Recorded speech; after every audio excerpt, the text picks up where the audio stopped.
अस्सलाम वालेकुम दोस्तों, मैं हूं असद अली। आप देख रहे हैं बोलो असद यूट्यूब चैनल।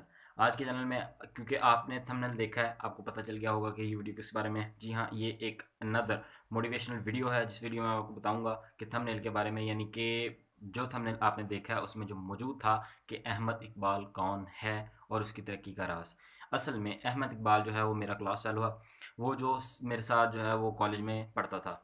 अब कॉलेज में एडमिशन उसी तरह से हुआ जिस तरह से बाकी स्टूडेंट्स का जो है कॉलेज में एडमिशन होता है। हमने भी वैसे ही जो है एडमिशन करवाया, उसने भी वैसे के वैसे एडमिशन करवाया। मैं मेडिकल में था, मेरा ग्रुप जो है वो मेडिकल है, उसका ग्रुप जो है वो नॉन मेडिकल था।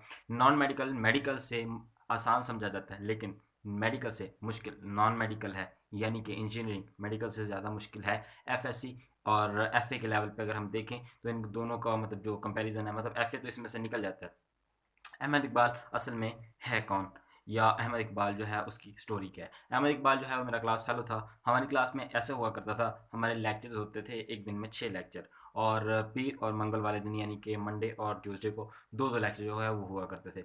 अहमद इकबाल वो लड़का था जो कभी भी, यानी कि मैं आपको बता रहा हूँ, पूरे 2 सालों में कभी भी रेगुलर क्लासेस लेने के लिए कॉलेज नहीं आया। मतलब कभी भी रेगुलर क्लासेस लेने के लिए कॉलेज नहीं आया। हम रेगुलर क्लासेस लेने के लिए कॉलेज जाया करते थे, वहाँ पे पढ़ा करते थे, मतलब जो भी था, और एकेडमी वगैरह भी जाया करते थे। लेकिन अहमद इकबाल ने सिर्फ एडमिशन कॉलेज की तरफ से दिया। बाकी वो जो सारी स्टडी है वो सिर्फ अब कहाँ से किया करता था, वो एकेडमी से अपनी सारी जो स्टडी किया करता था, अपना वो सारा फोकस दिया करता था। जिस जिस दिन वो कॉलेज आता था, हर प्रोफेसर से वो डांट सुनता था, हर प्रोफेसर उसकी इंसल्ट करता था कि तुम कॉलेज नहीं आते, तुमने फेल हो जाना, तुम्हें कुछ भी नहीं आता। मतलब कभी भी कहीं से भी उसे सुनते थे कि यार इस सवाल का जवाब दो, अगर तुम पढ़ाकू हो, अगर तुम छुट्टियां करते हो, तुम्हारी जो भी मजबूरी, हमें इस सवाल का जवाब दो। अहमद इकबाल वो सवाल जो है उनको जवाब देने में जो है वो फेल हो जाता था। और ये जो फेल होता था वो फेल जानबूझ के होता था। वो उनको डिस्ट्रैक्ट करता था, अवे करता था अपने वे से,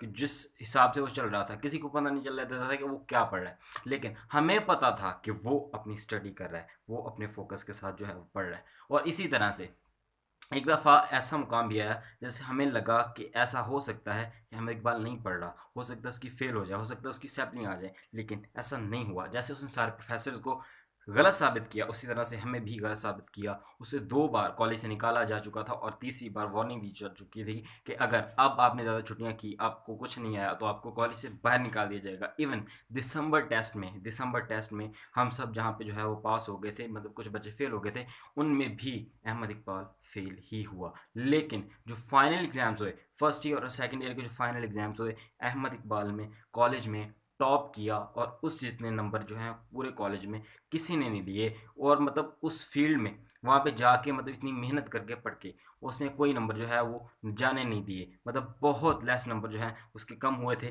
बाकी उसके बिल्कुल टॉप पे नंबर आए थे। ये थी अहमद की। अब ये था अहमद, इसकी तरक्की का राज क्या था वो मैं आपको बताता हूँ। अहमद एक पहली बात, अहमद एक फोकस्ड आदमी था। वो अपने काम पर तवज्जो देता था। ये नहीं सोचता था कि यार कॉलेज में ज़्यादा पढ़ाई हो रही है, इधर ज़्यादा है। वो अपने काम पे तवज्जो देता था कि पढ़ाई ज़्यादा हो कहाँ पे रही है।